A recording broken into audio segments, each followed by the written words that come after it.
तो रिसेंटली मणिकर्णिका घाट को लेकर के कंट्रोवर्सी जो है वो सामने आई है and this controversy it is pertaining to an ethical issue कि मणिकर्णिका घाट जो कि एक बहुत बड़ा रिलीजियस सिग्निफिकेंस और एक इंसान की ज़िंदगी के अंदर बहुत बड़ा सिग्निफिकेंस जो है वो रखता है, क्या उसको हम एज एन अर्बन लैंडस्केप देखें, एक इंफ्रास्ट्रक्चर के तरीके से देखें, या फिर उसको जो है वो लोगों की इमोशनैलिटी यानी कि रिचुअल एस्पेक्ट से जो है वो देखा जाए। तो इस मुद्दे में 3 मेजर इश्यूज जो है वो आते हैं। जो पहला इशू है दैट इज द मीनिंग, कि आपके पास जो है वो मणिकर्णिका घाट को किस तरीके से जो है वो देखा जाए। इसको as a static heritage site देखा जाए, क्या हम इसको पैलेसेस के साथ जो आपके किले होते हैं वो भी हेरिटेज साइट्स होती हैं, क्या हम उन चीज़ों के साथ हम इसको इक्वेट कर सकते हैं, या फिर इसको एक डायनामिक रिचुअल इंजन की तरह जो है वो देखें। देखिए, मीनिंग जो है वो एंथ्रोपोलॉजी के अंदर और सोशल स्टडी के अंदर बहुत इंपॉर्टेंट है।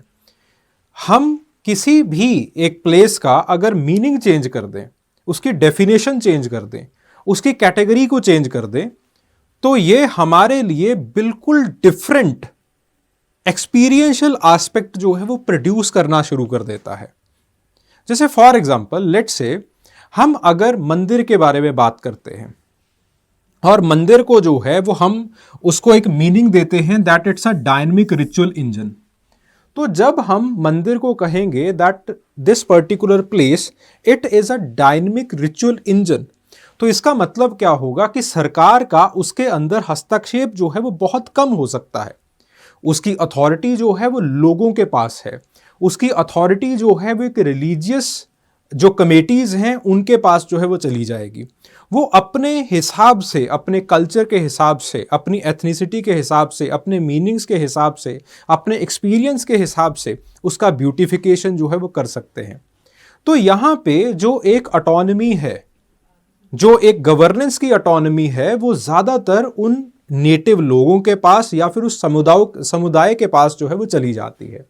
ऑन द अदर हैंड अगर हम उसकी डेफिनेशन, उसकी कैटेगरी चेंज करके उसको एक हेरिटेज या फिर एक स्टैटिक हेरिटेज साइट की तरह जो है वो डिफाइन करना शुरू कर देते हैं, तो वहां पे गवर्नमेंट की जो अथॉरिटी है वो ज्यादा हो जाती है। गवर्नमेंट अपने हिसाब से उस प्लेस को, उसके नक्शे को रीडिफाइन कर सकती है, और वही यहां पे भी हो रहा है। जो सबसे पहली लड़ाई है वो यही लड़ाई है कि मणिकर्णिका घाट को किस तरीके से डिफाइन किया जाए या फिर कैटेगराइज किया जाए। पहला जो डेफिनेशन है, क्या हम इसको as a static heritage site देखें या फिर इसको जो है वो एक डायनामिक रिचुअल इंजन की तरह जो है वो देखा जा सकता है। दूसरी लड़ाई इसी के साथ रिलेटेड है कि क्या आपके पास इसको जो है वो स्टेट आर्किटेक्ट की मदद से या फिर उस लेंस से जो है वो देखा जा सकता है, या फिर जो डोम राजा या फिर बाकी जो कम्युनिटी के मेंबर्स हैं जो उसके अंदर काम करते हैं उसको इसकी अथॉरिटी जो है वो दी जाए, वो इस चीज को डिफाइन करें कि ये जो है वो ये पर्टिकुलर साइट वो उसको किस तरीके से ब्यूटीफाई किया जाए। ठीक है, और आपके पास जो है वो अगेन बिलीवर के पर्सपेक्टिव से इसको देखा जाए, या फिर इसको जो है वो सिर्फ और सिर्फ जो है वो टेक्निकलिटी के पर्सपेक्टिव से देखा जाए। बिलीवर का पर्सपेक्टिव क्या है? It comes from the side of the sacredness, जो कि अगेन एमाइल डर्काइम ने जो है वो दिया था। अब एमाइल डर्काइम कहते हैं कि सेक्रेड प्लेस या फिर जिसके ऊपर जो है वो हम सेक्रेड का ब्रांड जो है वो लगा देते हैं, उसको हम प्रोफेन के लॉजिक से, अपने रोजमर्रा की जिंदगी के लॉजिक से डिक्टेट नहीं कर सकते। जैसे लेट्स से मैंने ये कह दिया this particular pen it is sacred, तो अब इस पर्टिकुलर पेन को उठाने से पहले मुझे कुछ रिचुअल्स जो है वो अदा करने पड़ेंगे। मैं ये नहीं कह सकता कि ये जो है वो पेन अब पुराना हो गया है, मैं इसको फेंक दूं और नया पेन जो है वो ले आऊं। ये लॉजिक्स जो है वो अगेन प्रोफेन लाइफ के अंदर होते हैं, लेकिन जब हम सेक्रेड लाइफ की बात करते हैं जिसके साथ हमारे रिचुअल्स, हमारे इमोशंस एसोसिएटेड होते हैं, तो वहां पे वो जो प्रोफेन वाले लॉजिक्स हैं, हमारी रोजमर्रा की जिंदगी वाले लॉजिक्स हैं, वो यहां पे नहीं लग सकते। तो इस तरीके से मणिकर्णिका घाट को कैसे देखा जाए, एडमिनिस्ट्रेशन के पर्सपेक्टिव से देखा जाए, रिचुअल एस्पेक्ट से देखा जाए, उसकी अथॉरिटी किसको दी जाए, जो पूरा का पूरा एथिकल डायलेमा है या फिर पूरा का पूरा ये जो क्वेश्चन है जिसको आजकल जो है वो लोग कन्फ्लिक्ट की तरीके से भी जो है वो देख रहे हैं, ये सारे के सारे ये जो कन्फ्लिक्ट है वो इन 3 क्वेश्चंस के ऊपर जो है वो आ जाते हैं और इसी के बारे में जो है वो हम चर्चा करेंगे। जो पहला एस्पेक्ट है, it comes from the concept of AHD। AHD का जो थीसिस है that this is given by Laura Jane Smith. ठीक है, तो लॉरा जेन स्मिथ कहती हैं कि जब आपके पास ऐसे कुछ हेरिटेज साइट्स होते हैं, AHD means the authorised heritage discourse. Authorised heritage discourse का मतलब क्या है कि जब आपके पास ऐसे कुछ साइट्स होते हैं जो कि स्टेट को रिप्रेजेंट कर रहे होते हैं, जैसे फॉर एग्जांपल कोई पर्यटक आपकी स्टेट के अंदर आता है तो आपसे सबसे पहले वो ये सवाल पूछेगा कि मुझे घूमने के लिए कहाँ पे जाना चाहिए। आप उसको ताजमहल ले जाएंगे, आप जो है जब बनारस में आएंगे तो आप जो है वो कहेंगे कि so and so places they are famous, आप जो है वो वहाँ पे आपको जो है ज़रूर जाना चाहिए। तो जिन प्लेसेस के आप नाम बताते हो वो at the end they are the representative of a particular state. तो स्टेट उन चीज़ों को, उन हेरिटेज साइट्स को ब्यूटीफाई करने की कोशिश करता है। स्टेट कोशिश करता है कि जब पर्यटक यहाँ पे आए तो उनको नालियाँ जो है वो साफ मिलें। जब पर्यटक यहाँ पे आए तो अगेन जो एस्थेटिक स्टैंडर्ड्स हैं वो अच्छे मिलने चाहिए। जब पर्यटक यहाँ पे आए तो उनको पूरी जो सहूलियत है वो दी जाए। तो इस तरीके से जो स्टेट है वो एट द एंड इस चीज को देखने की कोशिश करता है कि जो वहां पे काम करने वाले लोग हैं उनको कैसे मैनेज करना है, पर्यटक को कैसे मैनेज करना है, और इस साइट के ऊपर ज्यादा से ज्यादा जो लोड है उसको किस तरह से मैनेज करना है।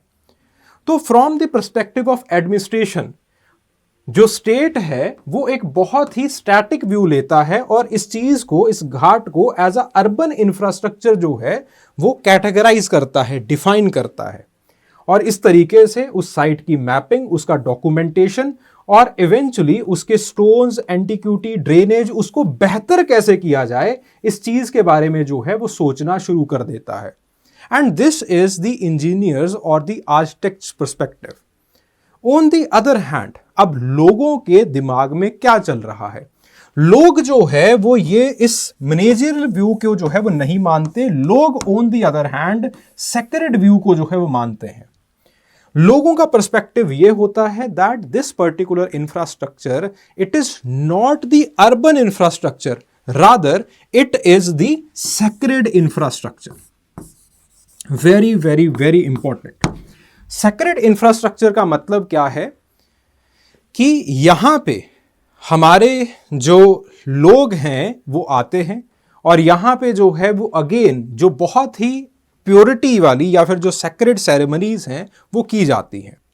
यहां से जो है वो एक इंसान को विदा किया जाता है, यहां से उस इंसान को मोक्ष की प्राप्ति होती है, और लोग इस चीज को, इस पर्टिकुलर प्लेस को एक सिंबॉलिक कैपिटल की तरह मानते हैं। एक ऐसी जगह जो कि आपकी जिंदगी के अंदर बहुत बड़ा सिग्निफिकेंस जो है वो रखती है, क्योंकि अल्टीमेटली मौत तो सबको आनी है। तो मौत के बाद ये ऐसी जगह है जो कि आपकी जगह मोक्ष के अंदर जो है सुनिश्चित करती है। तो इस तरीके से इस घाट को जो लोकल लोग हैं वो सेक्रेड इंफ्रास्ट्रक्चर के पर्सपेक्टिव से जो है वो देखते हैं, और यहां पे उनका जो फोकस होता है वो रिचुअल यूटिलिटी के ऊपर होता है। उनका फोकस किसी पत्थर के ऊपर नहीं होगा, उनका फोकस जो है वो ब्यूटिफिकेशन के ऊपर नहीं होता है, उनका फोकस जो है नालों के ऊपर नहीं होगा, रादर उनका फोकस होगा कि क्या हमारा जो काम है, जो इस प्लेस का सोशल सिग्निफिकेंस है, क्या वो इंटैक्ट है या फिर नहीं इंटैक्ट। तो लॉरा जेन स्मिथ कहती हैं कि एक चीज को डिफाइन करने के या फिर इस प्लेस को डिफाइन करने के दो अलग अलग पहलू हैं।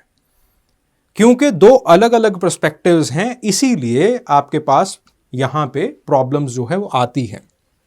दूसरा जो पर्सपेक्टिव है वो इमोशनैलिटी को समझाता है। This perspective it is given by Van Gennep and Victor Turner तो ये समझाने की कोशिश करता है कि आखिरकार ये जो घाट है या फिर ये जो प्लेस है वो इतना ज़्यादा हमारे लिए इमोशनल क्यों है। तो इसी चीज को समझाने के लिए वो एक पर्सपेक्टिव देते हैं, द क्राइसिस ऑफ लिमिनैलिटी, या फिर आपके पास जो है सिंपल जो कंसेप्ट है दैट इज लिमिनैलिटी। लिमिनैलिटी एक ऐसी साइकोलॉजिकल स्टेट होती है जहां पे एक इंसान अपने आप को डिफाइन कर नहीं पाता, जहां पे वो इंसान जो है वो क्राइसिस फेस कर रहा होता है। जैसे for example, while you are getting married, when you are getting married, आप बैचलर भी नहीं हैं और आपकी शादी हुई भी नहीं, तो आप कहीं बीच में जो है वो लटक रहे होते हो। उसी दौरान आपको जो है वो ऐसे वस्त्र पहना दिए जाते हैं, ठीक है, ऐसी चीजों का सेवन करवा दिया जाता है, आपको सोसाइटी से बिल्कुल जो है वो साइडलाइन कर दिया जाता है, सोसाइटी से बिल्कुल जो है वो आप बिछड़ जाते हैं।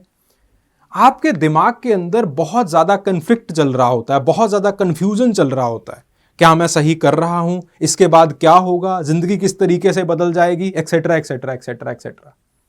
उसी तरीके से, बिल्कुल उसी तरीके से जब किसी की डेथ होती है तब भी होता है। वो इंसान एकदम से आपके जीवन से चला जाता है। जब वो इंसान एक दम से आपके जीवन से चला जाता है तो इवेंचुअली बिल्कुल वैसा ही क्राइसिस जो है वो आप फेस कर रहे होते हो। आप ये सोच रहे होते हो कि इसके बगैर मैं क्या करूंगा, इसके बाद मैं क्या करूंगा, मुझे ये भी करना पड़ेगा, मुझे वो भी करना है, मुझे ये भी करना है, ऐसे करना है, वैसे करना है, ठीक है, अगर ये होते तो बहुत आसान हो जाता, अभी क्या होगा। So you are going through enormous turmoil. इसी बीच में आपके पास कुछ ऐसी प्लेसेस आती हैं, कुछ ऐसी सेक्रेड प्लेसेस आती हैं जहां पे आपको शांति नसीब होती है। तो विक्टर टर्नर अपनी लिमिनैलिटी की थ्योरी के अंदर सेक्रेड का बहुत इंपॉर्टेंट सिग्निफिकेंस रखते हैं। उनका मानना है कि हर एक लिमिनैलिटी के अंदर कहीं ना कहीं एक सेक्रेड होता है, एक पवित्र ऑब्जेक्ट होता है जो कि उस इंसान को पीस देता है, जो कि उस इंसान को नसीहत देता है कि आपको अभी आगे चल के ये काम जो है वो परफॉर्म करना पड़ेगा, आपको इस तरीके से जो है वो आगे बढ़ना है। सो अगर इस पर्सपेक्टिव से हम देखें, so the Ghat it becomes the liminal space, और आपके पास इसकी जो रिचुअलिस्टिक रिलायबिलिटी है, लोग उसके कारण यहां पे आते हैं, उस पीस के लिए यहां पे आते हैं। And when this particular place it itself is in the crisis, तो इवेंचुअली आपके पास एक इमोशनल रिस्पॉन्स जो है वो होता ही है, इमोशनैलिटी जो है वो उससे समझ आती है। Then very important perspective, the next perspective that comes from the side of Robert Hertz. Robert Hertz ने बनारस के अंदर एथनोग्राफी की थी, मणिकर्णिका घाट में उनका काम है। वहां पे रॉबर्ट हर्ट्स कहते हैं कि जैसे किसी मंदिर के अंदर या फिर किसी भी प्लेस के अंदर इंडिया में there are performances, there are specialists, there is raw material, उसी तरीके से मणिकर्णिका घाट भी एक वैसी ही एक मशीन की तरह जो है वो काम करती है। Everything is synchronised in a very perfect manner, everything is functioning in a very perfect manner। तो वो कहते हैं the funeral rites they repair the social tears that are caused by death। वो कहते हैं कि डेथ का मतलब ये नहीं है कि सिर्फ और सिर्फ एक इंसान जो है वो चला गया। जब आपके पास एक डेथ एक इंसान की होती है, it signifies a social rupture. क्योंकि जैसे फॉर एग्जाम्पल लेट से किसी भी एक इंडिविजुअल की डेथ हो गई, लेट से मेरी डेथ हो गई, तो अब इसका जो एक रिपल इफेक्ट्स हैं वो पूरी सोसाइटी के अंदर जाएंगे। वो जो मेरे साथ जो है वो आप कनेक्टेड हो, आप कहेंगे कि सर ने तो जो है वो अभी प्रोग्राम शुरू करना था एक, वो जो है वो पूरी की पूरी प्लानिंग रह गई। There is a social rupture.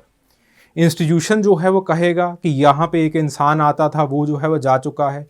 Family जो है वो रप्चर हो जाएगी, रिश्तेदार जो हैं वो रप्चर हो जाएंगे, मेरा ये जो एक पीयर ग्रुप है वो रप्चर हो जाएगा। So at the end you are suspended in the social webs, और वो सस्पेंशन पूरा का पूरा जो है वो रप्चर हो जाता है। तो इसलिए आपको एक ऐसी प्लेस चाहिए होती है जो कि सिर्फ और सिर्फ इंडिविजुअल्स को जो उसके साथ कनेक्टेड थे, नियरेस्ट थे, उनको जो है वो ना सिर्फ पीस दे, बल्कि ये जो सोसाइटी का रप्चर है उसको भी कम से कम करने की जो है वो कोशिश हो। तो उसके लिए रॉबर्ट हर्ट्ज कहते हैं एक फंक्शनिंग जो है वो बहुत इंपॉर्टेंट होती है, कि जब आपके पास रिचुअल्स किए जा रहे हैं, जब राइट्स किए जा रहे हैं, एक ऐसी प्लेस हो जो कि उस क्राउड को संभाल सके, जहां पे आपके पास जो है वो एक बहुत ही निरंतर सप्लाई जो है वो वुड की रहे, जो आपके पास सामग्री चाहिए राइट्स एंड रिचुअल्स करने के लिए वो जो है वो रहनी चाहिए। तो इसलिए जो सबसे ज्यादा इंपॉर्टेंट चीज है वो है logistics according to hertz. Would हो गई, फायर हो गई, लेबर हो गई, इसका एक परफेक्ट फ्लो जो है वो होना चाहिए। And this perfect flow it is given by घाट। वहां पे उनकी अपनी कम्युनिटी है, वहां पे जो है वो अगेन वुड सप्लाई करने वाले लोग हैं। एंड अगर आपके पास रीडेवलपमेंट कुछ भी अल्टरेशन करती है तो लोग जो है वो इसी चीज को जो है वो बहुत ही अजीब तरीके से लेते हैं। चाहे एडमिनिस्ट्रेशन खुद से जो है वो ब्यूटीफाई करने की कोशिश कर रही हो, लेकिन लोग जो है वो इसी चीज को ऐसे मानते हैं कि कहीं असेंबली लाइंस जो है वो ब्रेक ना हो जाए। And then Emile Durkheim. Emile Durkheim again इस चीज के बारे में जो है हमें इल्ता करते हैं या फिर हमें जो है वो बताते हैं कि जो लॉजिक्स हैं, अगर गवर्नमेंट प्रोफेन वाले लॉजिक्स जो है वो सेक्रेड के ऊपर लगा रही है तो ये जो है वो चिंता का विषय है। जो एक सेक्रेड स्फीयर है जहां पे रिचुअल एस्पेक्ट्स चल रहे हैं, वहां पे बिल्कुल भी प्रोफेन के लॉजिक्स यानी कि आपकी आम रोजमर्रा की जिंदगी के लॉजिक्स जो है आप नहीं लगा सकते। तो बेसिकली ये जो है वो एमाइल डर्कहाइम का मानना है, और एमाइल डर्कहाइम जो है वो कहते हैं, उन्होंने जो थ्योरी दी है वो यही है कि आपके पास द मॉरल कम्युनिटी यानी कि आप और हम लोग। देखिए एंथ्रोपोलॉजी के अंदर जो एक लेक्सिकन है उसका बहुत बड़ा इंपॉर्टेंस होता है। तो एक मॉरल कम्युनिटी, ठीक है, जैसे आप और हम लोग जो है वो एक दूसरे को जब एक दूसरे के साथ बात करते हैं, there are certain underlying laws, there are certain underlying rules, जिसके ऊपर जो है वो हम एक दूसरे के साथ जो है वो इंटरेक्शन करते हैं। तो with the help of these rules हम एक मॉरल कम्युनिटी की तरह जो है एक्ट करते हैं। और ये रूल्स कहां से बनते हैं? ये रूल्स बनते हैं with the help of these rituals, with the help of these mythologies, with the help of these stories. तो वो स्टोरीज आपको बार बार सुनाई जाती हैं ड्यूरिंग द पिलग्रिमेज या फिर ड्यूरिंग दीज रिचुअल्स, राइट्स। तो वो stories because they are making your community moral और they are solidifying your community on the basis of certain rules. तो इसलिए वो पर्टिकुलर प्लेस जहां से ये मिथोलॉजीज, स्टोरीज, वो सारी चीजें निकलती हैं, तो ये वो जो पर्टिकुलर प्लेस है वो सेक्रेड हो जाती है। और एमाइल डर्कहाइम कहते हैं कि कोई भी चीज सेक्रेड हो सकती है जो कि उन मेथोलॉजीज के साथ, जो कि उन स्टोरीज के साथ मिल जाती है और आपको सॉलिडेरिटी देना शुरू कर देती है। और उस सेक्रेड प्लेस के अंदर प्रोफेन के लॉजिक्स जो है वो आप नहीं लगा सकते। अगर आप प्रोफेन के लॉजिक्स लगाते हैं देन वही जो मॉरल कम्युनिटी है वो ट्रिगर हो जाएगी, ठीक है। और वो जो है वो अगेन आपके पास इस चीज को एज अ सिंबॉलिक इंजरी जो है वो देखेगी।